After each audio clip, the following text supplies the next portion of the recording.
Thank you for the invitation, especially to Will. It's nice to be here with ANSS folks. A little awkward for me, maybe. I mean, I've been in monitoring one way or the other for significant chunks of my career, but in later times, I'm not as closely associated with sort of day-to-day real-time operations of either seismic or geodetic networks, but I'm always sort of on the periphery. So hopefully what I have to share with you today is still relevant and of interest to you. So here's the take-home message. This is the only wall of text slide, I promise. And so what I want to talk about today focuses a lot on big earthquakes, but really this is true about any kind of rare event. They can be uniquely challenging, you all know this, for real-time and post-event geophysical operations, and by that I mean both seismological and geodetic. And in that regard, simulation is really important. It helps us develop, test, validate algorithms. And so here, what I'm going to talk about today is about network operations or usefulness of this to network operations, but really very broadly defined and across any and all observables that folks in this room might be used to. And that includes, yes, short period and broadband, but also high rate GNSS, strong motion, even tsunami observations, InSAR, and so on. And a lot of my work that started way back in the postdoc at Berkeley, some years ago, is to create this suite of this framework called fake quakes to generate kinematic ruptures and a broad array of these geophysical observables. And so what I'm going to tell you about today is about that, and also that we've spent a significant amount of effort on validating the workflow to sort of convince ourselves that what's coming out of it is reasonable. It looks like what real earthquakes look like. And so the big take-home message is that beyond letting you develop and test, these synthetics can also enable innovation. And so I'm going to show you about some examples where we've used synthetics exclusively to train several kinds of machine learning models, where real data have been too sparse. And I'll finish with some forward-looking stuff as well. So large earthquakes are rare, thankfully, because of their significant consequences to life and infrastructure. But they're really difficult to observe and model in near real time or in a rapid response setting, mostly because they're so mind-bogglingly large. And so here's a couple. I missed the attribution, with apologies to Miyake Ishii for that left-hand one, which is from her very famous Nature paper on the Sumatra earthquake. A source 1,000 miles long and 10 minutes long. Tohoku-oki, 3 minutes and 400 kilometers, and these Cascadia scenarios also showing really long events. And so that means they're really challenging for operations. And we know exactly how they're challenging. This another famous plot from Mitsuyuki Hoshiba and others after the Tohoku-oki earthquake, showing this well-known feature of magnitude saturation for the Japanese earthquake early warning system, where the system in real time thought it was a 7.9 magnitude 8 instead of a 9.0. But even in sort of rapid response settings and 10, 20, 30 minutes after the earthquake, in 2011, this other publication from Gavin and folks at the NEIC showing that while things had improved significantly since the Sumatra earthquake, we're still looking at sort of after 20 minutes, we were still thinking this was maybe a 7.9, and it wasn't until sort of several minutes after the W phase stabilized that we started to realize this is a really, really big event. So these kinds of rare events, not just the big ones, but maybe other sort of multi-fault ruptures or anything that is outside of the super common, they can be really hard for network operations. You all know this. I'm not telling you anything particularly groundbreaking. From that example of Tohoku, that's when we really started to think more creatively, perhaps, about needing to bring in other kinds of things that we were perhaps not as comfortable with or as used to. And the first one of those was high-rate GNSS. This is a nice animation made by Ronnie Grappenthin back when he was still a graduate student at the University of Alaska Fairbanks, showing the crustal deformation field as recorded by high-rate GNSS for that event. And the kind of take-home message from this animation was that you really don't need to be a very competent seismologist to realize that if the crust moves 5 meters out to the ocean, then that's not a 7.9, right? So that observation should somehow contribute to network operations in an automated or near automated sense. And so growing from that over the years, lots of work was done to put GNSS. Yeah. Somebody had a question or just sneezing? Okay, so from that, a lot of work was done to think about, okay, how do we get GNSS into a specific context, which in that case was earthquake early warning, specifically for the Pacific West Coast. And several candidate algorithms were developed. I'm showing you one here, GLARMS, which is now, defunct, rest in peace. A lot was learned through the development of GLARMS, but it's not the one that won out in the GNSS arms race in the end. But what was nice about it was that we were able to show that it outperformed seismic only algorithms, and the argument was slowly made that we really, for these really big events, it was a fundamental observation that needed to be incorporated, and eventually it was. Now, GNSS, as most of you in ANSS land know, is now a part of shake alert operations, contributing alongside real-time seismology. But, there have been over the years, if you go over the literature of GNSS and earthquake early warning, some justifiable feelings of anxiety about implementing an algorithm that, unlike its seismic counterparts, which are exercised several times a day sometimes, these are algorithms that really only kick into gear for the biggest events. And so we don't get to watch them go in real time with significant earthquakes very frequently. And so this is where simulations come in. So if we're going to phase into operations things like this that we think we understand, but that we don't necessarily know how they're going to perform in real time, then one of the solutions is to create earthquakes that we can inject into a system in sort of a real-time replay sense to test in a variety of circumstances, how does this GNSS algorithm do? Now, in terms of simulation, you would be tempted to take on perhaps the approach of simulating physics of large ruptures as best we know them through a dynamic rupture model. And I'm showing you here some recent models for the Cascadia subduction zone put together by Jonathan Gleman and Alice Gabriel down at Scripps and others. And what's nice about these is that they're the state of the art. They're, as best as we can tell, in this case, they were looking at partial ruptures for Cascadia, but they're, as best as we can tell, capturing most of the physics that we know about for large ruptures. And so you can simulate the propagating rupture front and then stick that into your favorite waveform modeling code, SpecFam or SW4 or what have you, and out would come on out would come out waveforms that you could use. So that's nice because you're assured that that is a physically reasonable event. Of course, the issue is that these are really computationally expensive, especially when you're talking about something the size of a Cascadia rupture, where you might be rupturing 1,000 kilometers of a subduction zone, or 800-ish kilometers of subduction zone. And so that makes them useful, but not necessarily the best, especially if you want to explore as much of a parameter space as you can to understand your algorithm's performance. So if you need hundreds or thousands of different scenarios, then dynamic rupture models one day will be what we use, but are not quite there yet simply because of their computational costs. So that's what I call the Rolls-Royce level approach. What I want to share with you today is not the Rolls-Royce, it's more the Toyota Corolla approach. It gets you there, but is not necessarily luxurious. And that is this semi-stochastic modeling approach, in our case specifically built through fake quakes. And I'm showing you here, this GIF shows a couple hundred rupture models on the Alaskan subduction zone.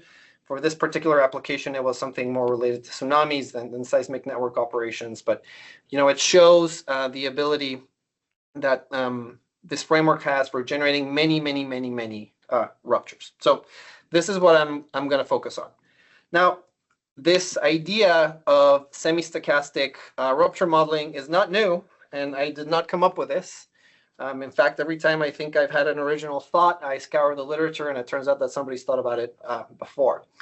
But it's an idea with a very long lineage, mostly associated with strong motion seismology. I would say probably the hallmark paper of this is that 1983 paper by Dave Bohr, the year I was born, is when this idea sort of came into the limelight. This paper is really famous because it set forth the general notion for how you would synthesize semi-stochastic accelerograms.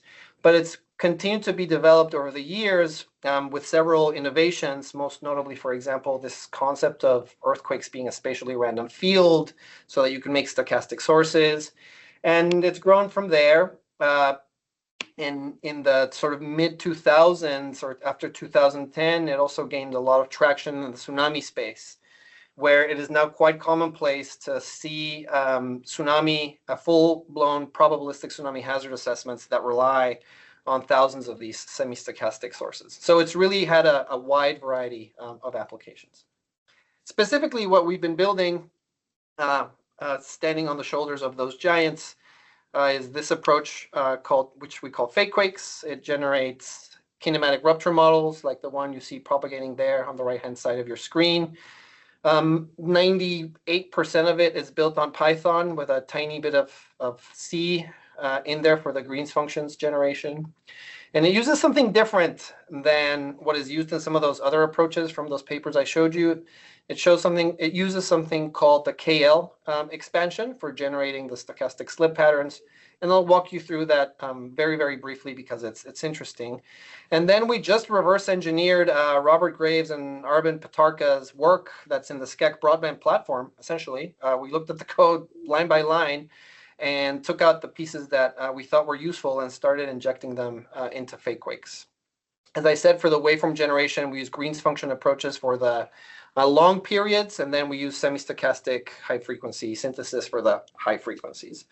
And I'll show you here lots of validation to make sure that these aren't just fanciful creations, but something that reflects what we think real earthquakes do.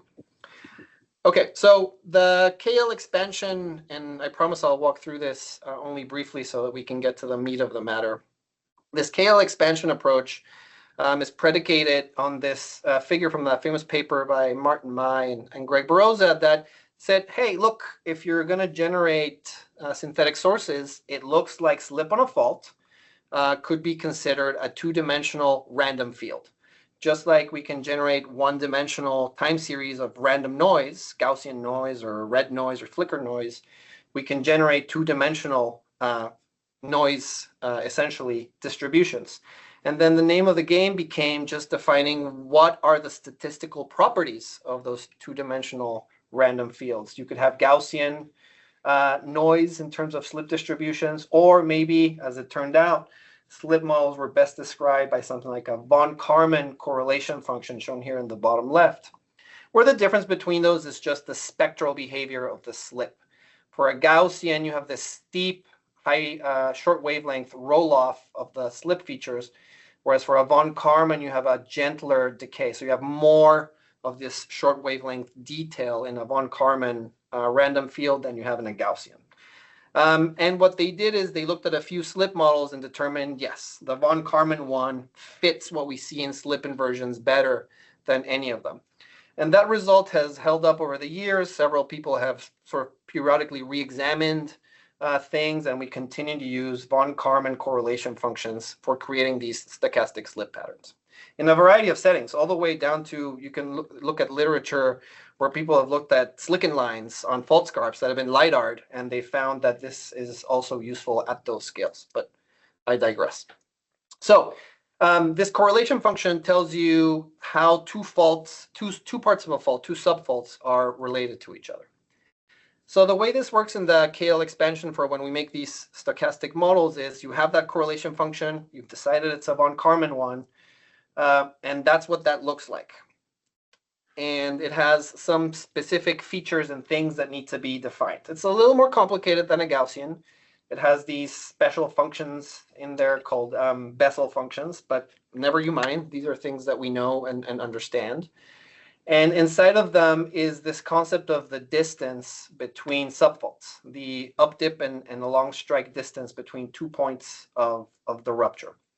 And so if you know that, you'll see that they're also modulated by these things in the denominator, which we call the correlation lengths. And once you define all that, you can get the distance between any fault to any other fault. These correlation lengths are really important. They define what your random field is going to look like in the end. So you have to make some assumptions about them. In the original work from Maya and Baroza, they said it looks like these correlation lengths along strike and along dip depend on the length and the width of the fault using this following simple scaling. So if you make that assumption, you end up with a correlation that looks like this.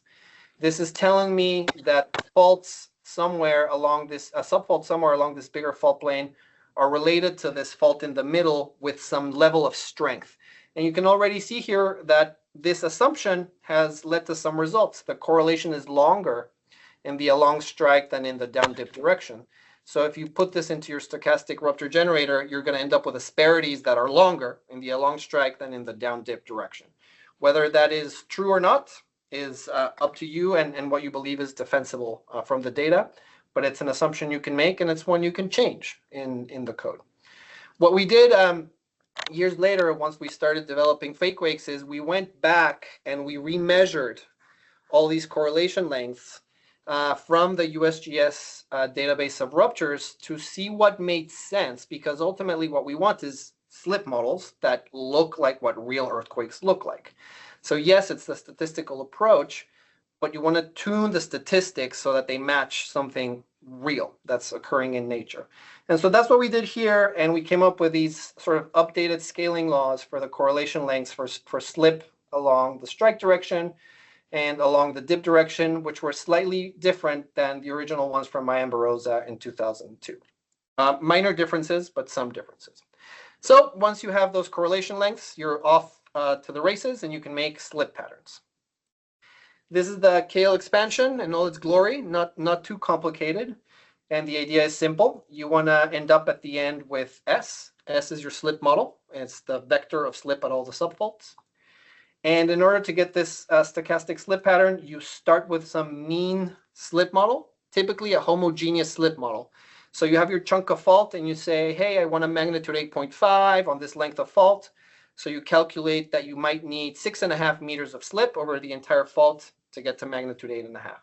So you start from there, from that mean model, and then the terms in the sum perturb around that mean model and redistribute slip from that meanness of homogeneity to something more complex. And the way that's distributed is by using the eigenvalues and the eigenvectors of that von Karman correlation function with those statistical along strike correlation lengths that you define there.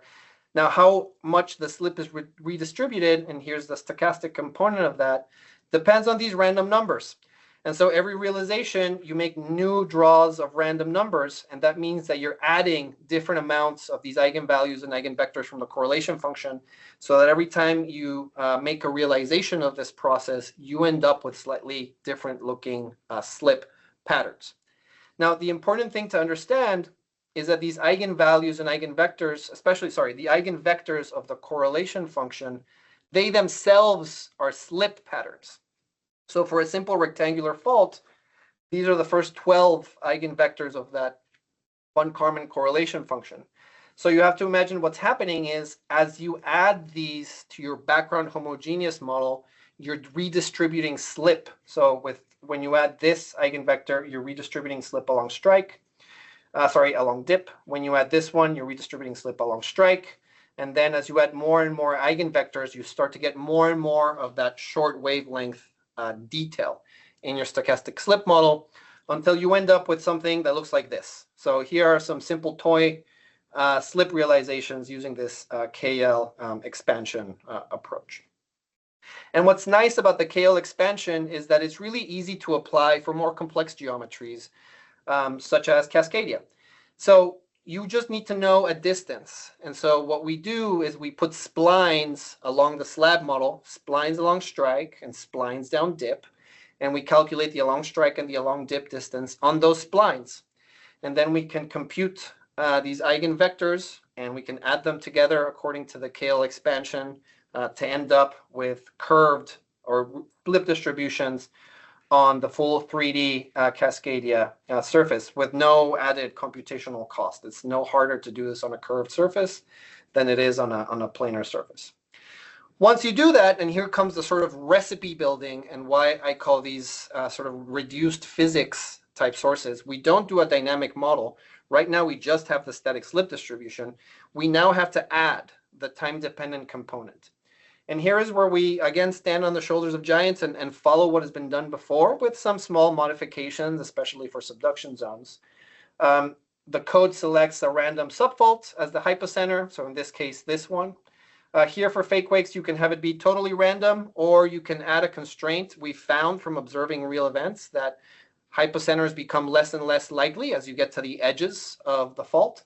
So that's a feature in the code. You can make random draws for the hypocenters where hypocenters at the edges are less likely than hypocenters in the middle. Not impossible, just less likely. You can turn that on or off.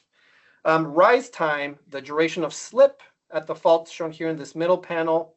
It scales with the square root of slip, so that as you get more slip, you get longer rise times.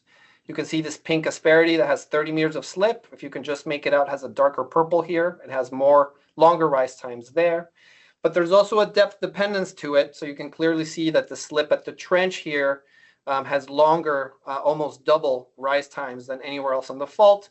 And that is because it's assumed that this low rigidity material in the shallow crust is going to produce longer durations of slip. Again, these are features that you can turn on or off in the code, depending on whether you believe that this is really what earthquakes do. And then the rupture speed is a percentage of your background layered earth model.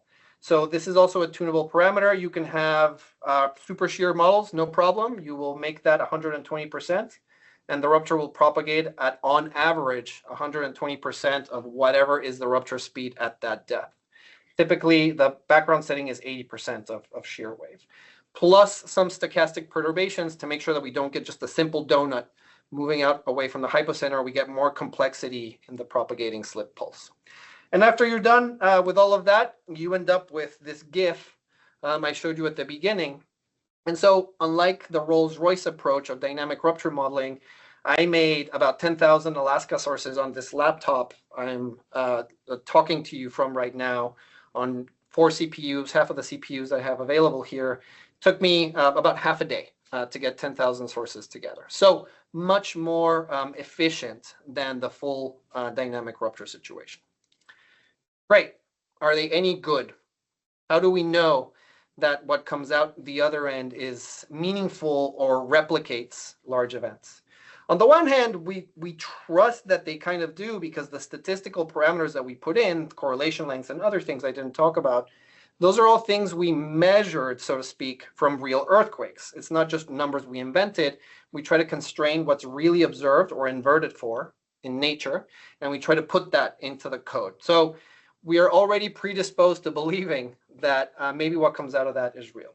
But a few years ago, David Small, as part of his PhD work, went through the effort of running fake quakes for a few known large events and comparing what comes out of fake quakes against real slip distributions. And so here are shown 3 examples. Chile and Sumatra are the first 2.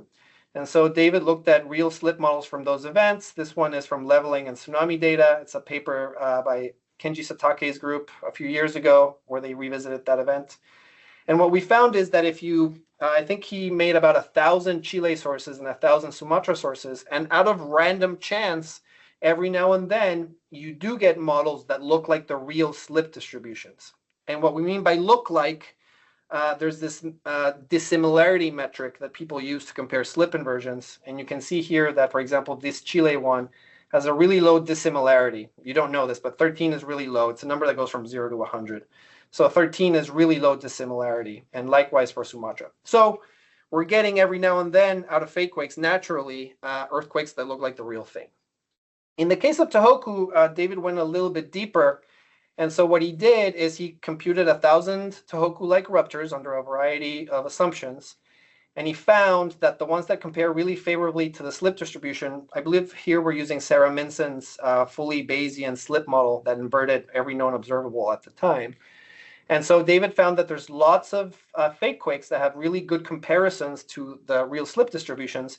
And when he used those sources to model the tsunami and look at the after action post-event tsunami survey, he found that it's the events that look like the real thing that can actually replicate the tsunami inundation pattern.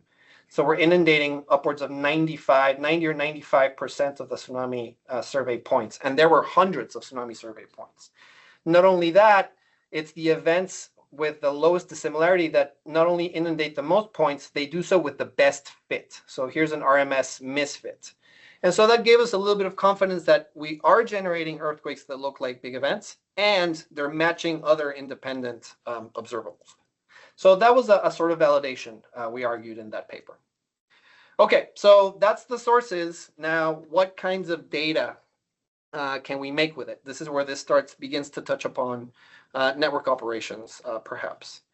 When we first came up with this, we were really singularly focused on high rate GNSS, because as I told you, what we wanted to do was show how earthquake early warning would benefit from having geodesy contribute to it. So here's a figure from the original paper, a record section for high rate GNSS. Blue ticks are P wave arrivals, S ticks are red ticks are S wave arrivals.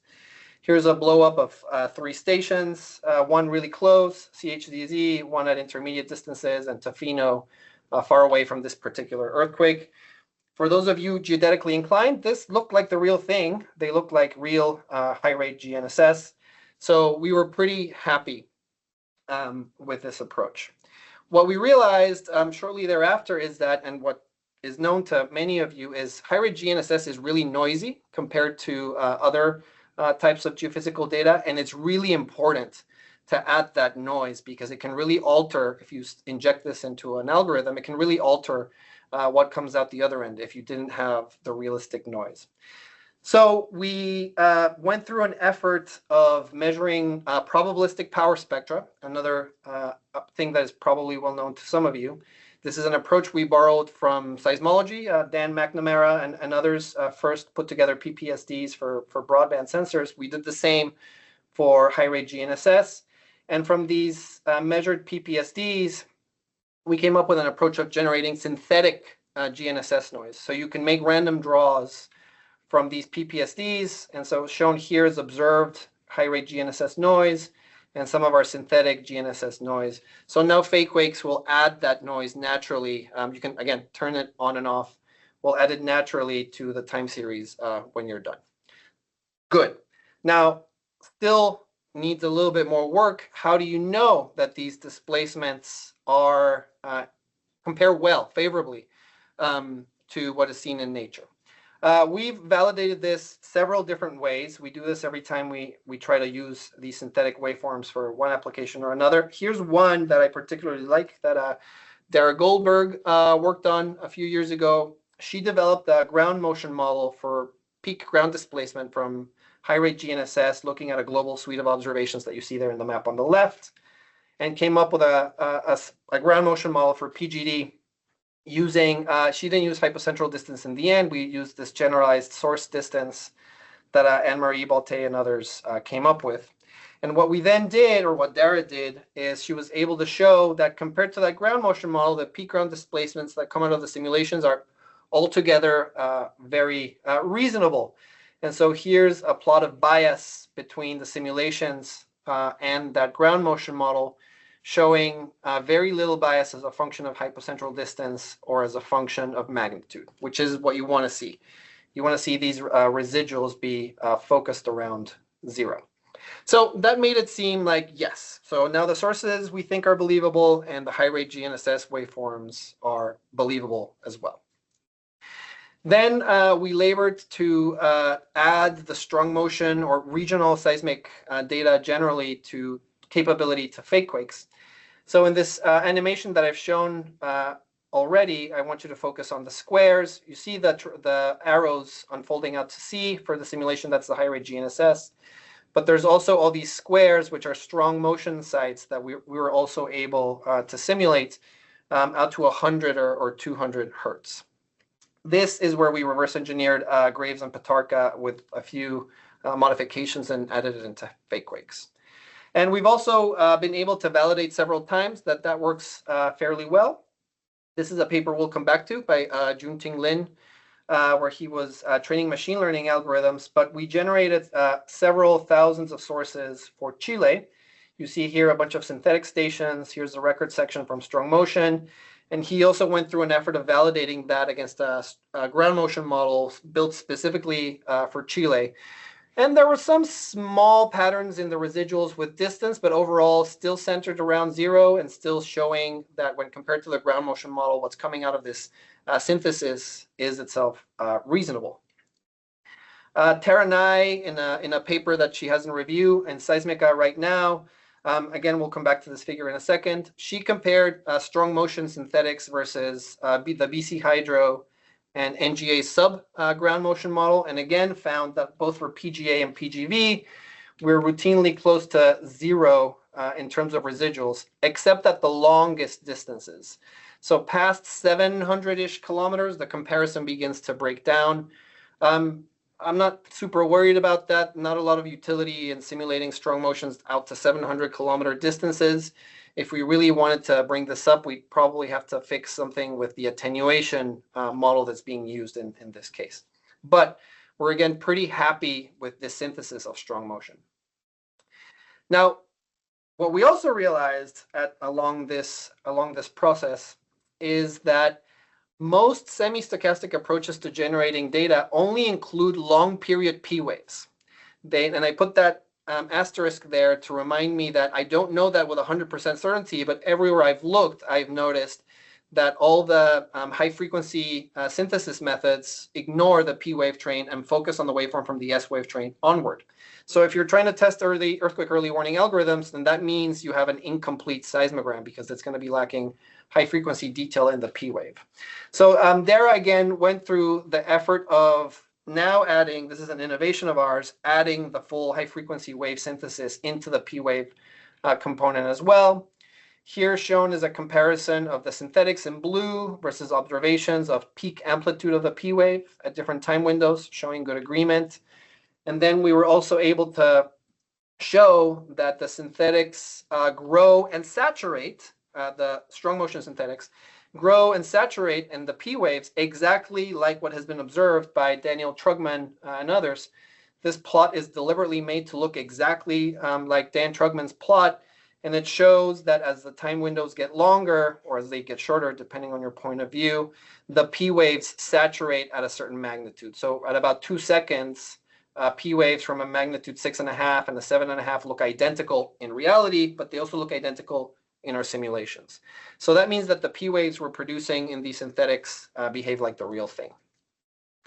We're also able to generate hydrodynamic time series, both coastal tide gauges shown here at the bottom and dart buoys, open ocean tsunami data, through what I call one-way coupling with GeoClaw, which is a hydrodynamic modeling code. So we can actually do it through a Green's function approach. We can put tsunami Green's functions into fake quakes, but more often what we do, because tsunamis are nonlinear, is we simply output files that can be picked up by GeoClaw and used to run the full-fledged hydrodynamic model. So if you're interested in testing how dart buoys contribute to your particular approach or how you use coastal tide gauges, then we can do that as well. And so that's all in the realm of things that I'm very confident that we've built properly. In the sort of more speculative realm, we are able to generate synthetic interferograms as well. And so here I'm showing you a stochastic simulation of the Iquique earthquake, magnitude 8.1, and a mock-up of what a Sentinel-1, I don't believe Sentinel-1 was in operation in 2014. I don't know if Bill is on the line, he can correct me. But either way, all we need to know is the wavelength of the SAR signal and the look direction and the flight direction of the satellite. And we can generate reasonably looking fringes, and we are able to add at least tropospheric noise. This is some work we did with Xiao Shu before he moved back to USTC in China, where he gave us a synthetic noise generator for InSAR. And so you end up with fringes that, to me at least, look like the real deal. Now, this is unpublished and unvalidated. It's in the code. It runs well. We just have never gone through the effort of making sure that everything is prim and proper. So there's lots of work to do here for the noise model in particular. For example, we don't have anything like decorrelation over agricultural areas, or your motion was too large and there's too many fringes to count, so the unwrapping didn't work. We don't have any of that. So we have a very simplistic right now noise model for InSAR, but the thing exists. And then finally, we have also built hooks to the Syngen API from EarthScope. And for those of you that are not familiar with it, this is an API where you can request teleseismic greens functions for a variety of Earth models. And so that's been added in there. And shown here are synthetics for, I think, another Ikike type simulation at filtered in different wave bands in the left and right, comparing the fake quakes versus the real observation of the Ikike earthquake. Again, unpublished, unvalidated. There's clearly difference between the observed and the synthetic. We haven't done much more than build the hooks to connect fake quakes to Syngen. But again, haven't gone through the effort of checking that there's enough there that we can call the teleseismics good. But it wouldn't take that much work to get that done. Okay, so hopefully that makes you believe that the data itself looks like what real data looks like. And so now I'll just quickly walk you through ways in which we've used it. This wasn't just an academic exercise in generating synthetic data.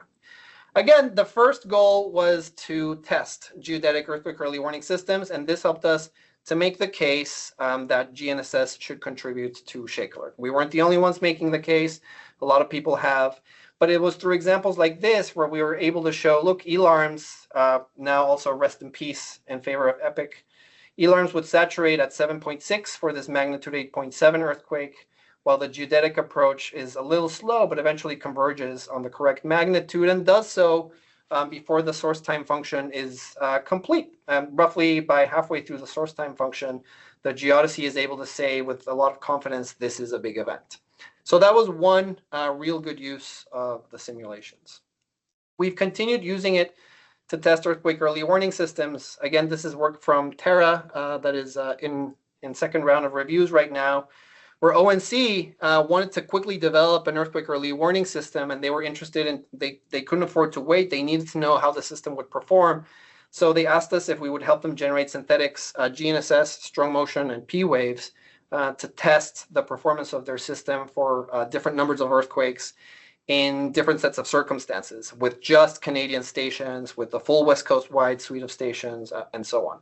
And so that's another example where without the synthetics, it would be really hard to understand what you can expect from your system. Now, one last piece about earthquake early warning systems and synthetics is this study from Amy Williamson. She was looking more at tsunamis in this paper, but there's some wisdom here about GFAST, the currently operating earthquake early warning geodetic algorithm in the US.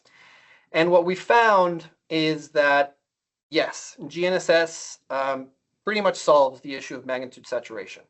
If you have this geodetic algorithm, you no longer have to worry about a magnitude 9 looking like a 7.8. So that's great. But what we started to see through the systematic testing is what is up here. This gross overestimation of some events, best seen by this model C.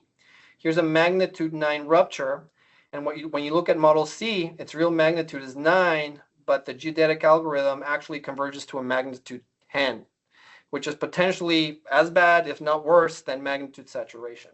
And when we looked at it, we found that these overestimated events are the ones where it's really unilateral rupture. In the case of model C, rupture starts right at the edge. And so because the PGD magnitude algorithm in shake alert is a point source assumption, when the rupture grossly violates the point source assumption by having the centroid and the hypocenter be in really different places, what you will end up with is stations that are really far away from the hypocenter, so they think their source to station distance is large, but they have enormous displacement. And so that leads to these magnitude 9.5s, magnitude 10 estimates for events that are really only 8.5s and magnitude 9s.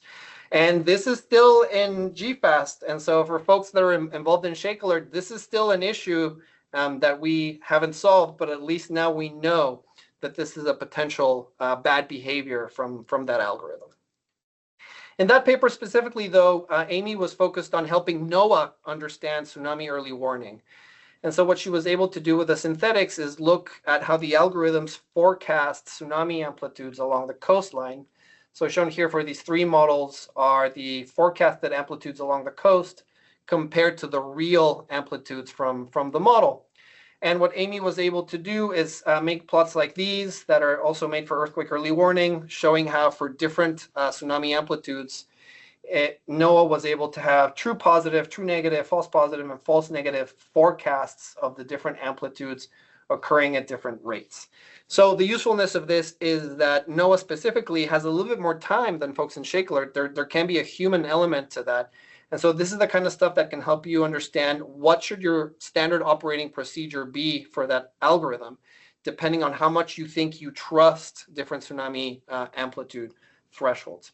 So again, without simulation or without synthetics, it gets a little bit harder to know how you're going to think about or respond in these really extreme scenarios.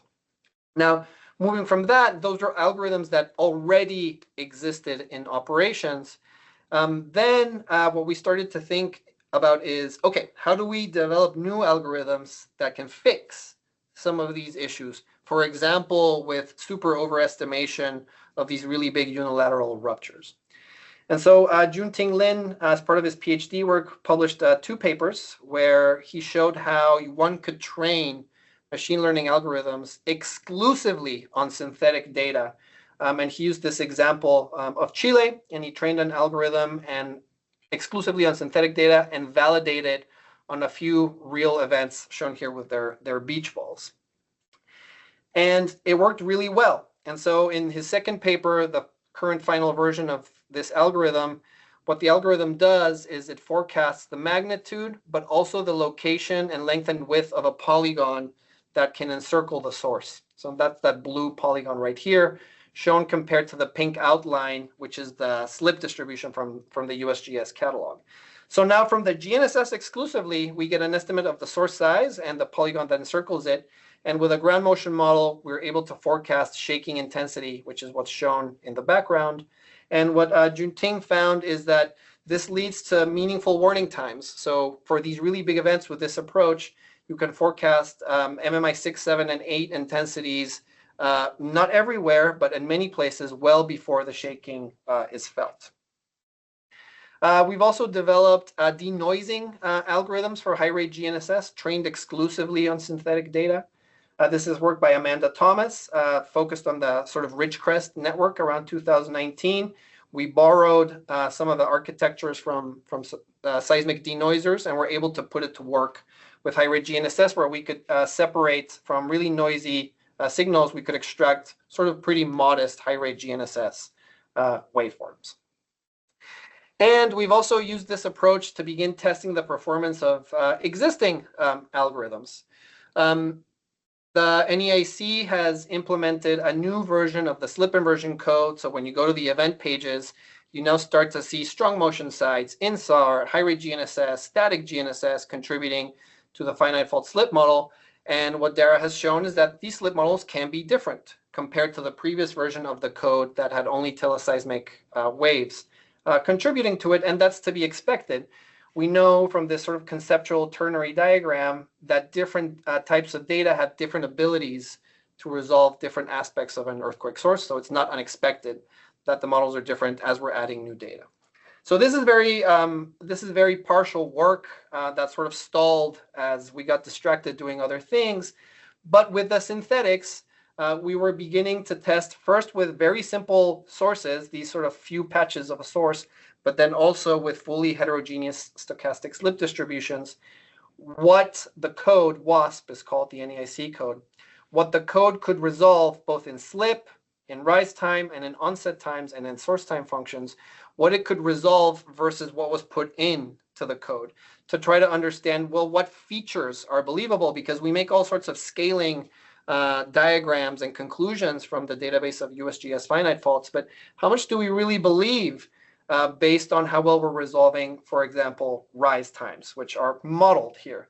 And so we should really expect this nice, perfect blue 10-second rise time and maybe we obtain on average 10 seconds, but it's still kind of noisy. This is just for teleseismics. So that's the kind of thing that we can use these synthetics to understand as well. And we can also think about supplementing existing algorithms. This is a paper that Sydney Dibbing worked on with Will Yeck here in one of her summer internships at the USGS, where they developed a single station convolutional neural network algorithm for estimating magnitudes from global sites that worked really well. And this is really interesting because this approach does not require that you know the location of the earthquake. Just from a single waveform, just from looking at features of the waveform, it estimates the magnitudes, and it does really, really well.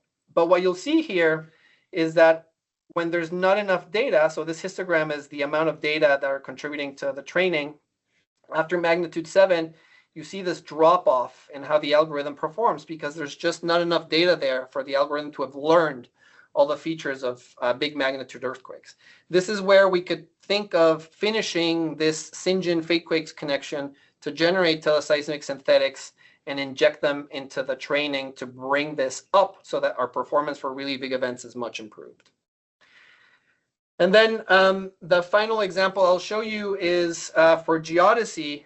We've been really interested in looking at slow slip events with a lot more detail. Slow slip events are still kind of buried in very noisy GNSS time series. And so Loic Bachelot here at the UO, working with Amanda and I, was able to denoise 10 plus years of GNSS across the West Coast. But interestingly, what we found is that the machine learning only provided a modest improvement when compared to more traditional non-machine learning denoising techniques. And that was kind of underwhelming. But what we realized is that part of the issue is that here we weren't training with slow slip synthetics. We were just training with whatever data was available across the West Coast. So we thought, why not use the same approach and generate fakequakes slow slip time series? Of course, the problem we ran into quite quickly is that slow slip events do not behave like fast regular earthquakes. So things like the correlation, all of the scalings that are built into fakequakes do not work for slow slip events. And so we're correcting that. Yusheng Sun, again, for his PhD work, is working on what are the scaling properties for slow slip events from looking at real databases and archives of slow slip distributions that need to be built into fakequakes. And he's about to submit his first paper on this work. And now fakequakes can also generate slow slip event time series. And finally, we've started to add three-dimensional greens functions into the process. Everything I've shown you here today is on one-dimensional layered Earth models, so super simple stuff. But wherever there are three-dimensional models, like this example in Japan, and now with the Cascadia community velocity model coming online, we are able to connect with SW4 to build three-dimensional greens functions and put that into at least the long period part of fakequakes so that we generate something that's more realistic. And show here is an example where the one-dimensional in the gray dashed flattens out at 100 seconds, has no coda, and the three-dimensional waveform has a lot more features that start to resemble what the real data looks like. So we don't have to finish there. I just want to make the case that if there was interest, there's nothing stopping us from generating other observables that people have expressed an interest in, such as borehole strain. Sydney, who I saw logged in here as part of our PhD work, also did a few examples of how to use synthetic sources to generate borehole strain time series. So that's something that's within reach. Or if there ever is finally an interest in rotational seismology, we also have a little bit of experience with generating torsions and tilts from these big slip distributions. And so I'll finish there. This is essentially the same slide as my first opening slide. Basically, I'm hoping to convince you that there is real value to coming up with these frameworks for generating synthetic data that is as believable as possible, because it enables you to test what you already have, but also to innovate and to think about expanding to what you want to solve specific problems and having things to test it with. So if you're interested in fakequakes, it's on our institutional University of Oregon Geophysics GitHub repository.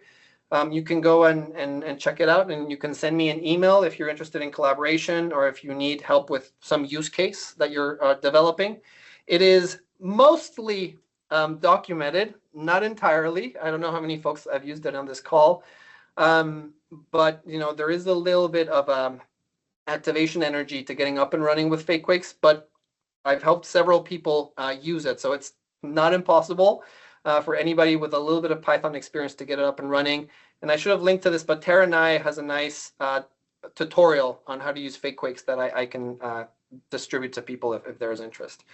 And finally, the last thing I'll show you before I'm actually done is something that we're really excited that I hope to really excited about that I hope to share more with you in the coming months.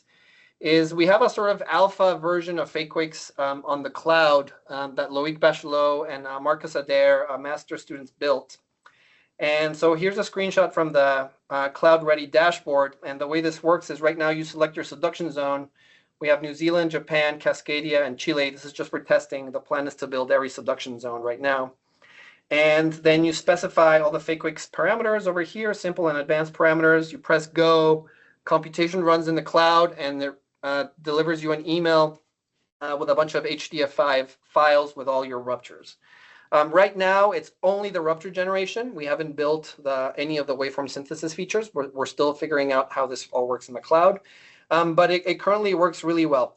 The only reason I'm not showing the URL there is because I'm still paying for all of this. So if I had 100 people making 10,000 sources, then I'd be stuck with an AWS bill at the end of the month that I do not want to pay. And so we're also trying to figure out how we allow people to pay for things like this. And it's not a lot of money, but to pay for things like this with their own credits that they might have on AWS. But this is an active area of development, something we're working on, and hopefully that I'll have more to share about in the coming months. We're pretty excited about this totally new way of doing development. It's been a humongous learning experience to think about how to do this on the cloud, but we're getting close. Okay, now I'm actually done, and I can take questions if there are any. Thank you.